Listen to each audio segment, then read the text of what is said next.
प्रिया कशी आली नाही अजून? काय कदाचित मी येण्याआधी तर निघून गेली नसेल. असं होणार नाही, कारण प्रिया माझी भेट अजिबात टाळणार नाही. आली कशी नाही?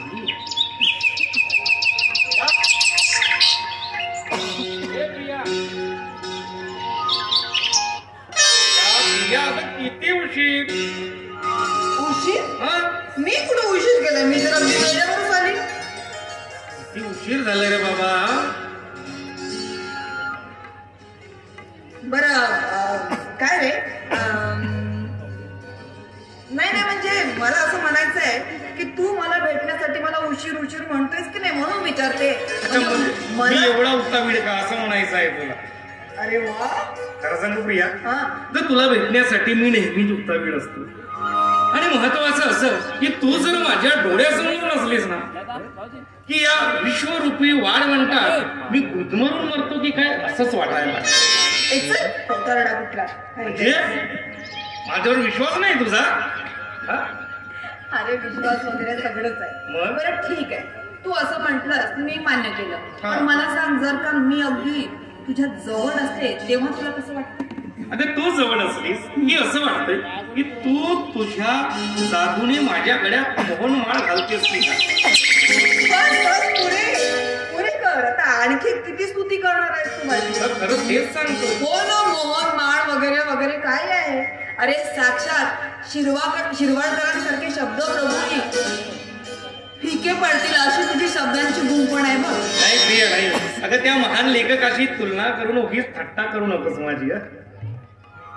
बरं प्रिया, अगे ये अशी जवळी आणि हळूच तुझ्या त्या डोळ्याच्या कोपरातून माझ्याकडे बघ आणि ताणलेल्या हरणाप्रमाणे तुझ्या त्या ओठातून. माझी परिस्थिती काही तुझ्यापेक्षा वेगळी नाही. मी माझ्या मनाला कितीही थोपवण्याचा प्रयत्न केला तरी माझं मन आहे की हे स्वस्थ बसू देत नाही आणि सतत ते तुझ्या आठवणीमध्ये झुरत असतं. आणि म्हणूनच तर म्हणतोय की जवळ घे आणि डोळ्याच्या कोपऱ्यातून बघ आणि बोल ना बोल. अरे तू बोलत असलास की असं वाटतं की जणू एखादा कवीच बोलतोय. तो वाटतोय बघ. अगं नुसता कवी नाही, मी आहेच. ऐकायचंय तुला?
आणि अशाच आशीर्वाद असू दे. मग बघ ना काय काय कापे करतोय तू. फक्त माझ्यासोबतच कार्य करायचं.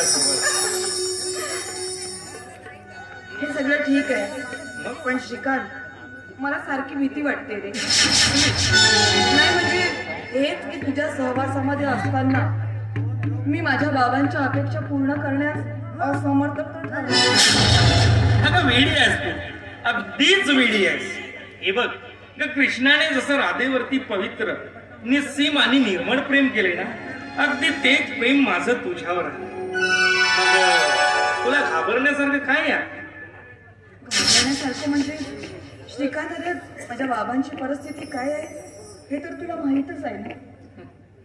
अजिबात काळजी करायची नाही, तुझ्या बाबांना काहीच होणार नाही. श्रीकांत, जेव्हापासून बाबांची नोकरी केली तेव्हापासून खूप हलाखीची परिस्थिती जगतोय रे. हो पण मी तुझ्या सोबत आहे ना, मग काळजी करायची गरज काय. बरं ठीक आहे बाबा, आता माझी साथ द्यायची की नाही हे तुझं तू ठरव. म्हणजे असं का म्हणतोयस तू? मला तुझी साथ हवी आहे श्रीकांत.